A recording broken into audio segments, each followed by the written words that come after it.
আপনারা সকলেই জুলাই আগস্টে আহত 3 জন গুরুতর আহতের কথা শুনলেন।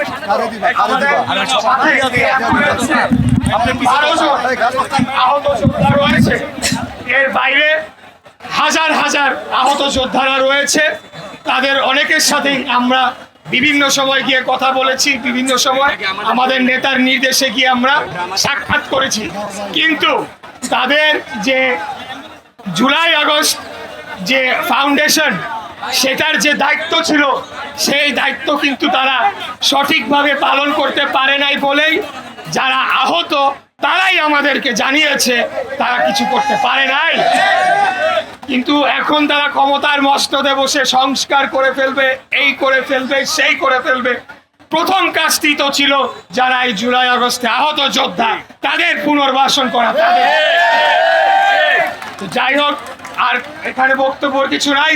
ইনশাল্লাহ আমাদের বাংলাদেশ জাতীয়তাবাদী দল সরকার ক্ষমতা গঠন করলে সকল জুলাই আগস্টের যারা আহত যোদ্ধা রয়েছে তাদেরকে পুনর্বাসন আমাদের দল থেকে আমাদের নেতা নিজে করবে ইনশাআল্লাহ।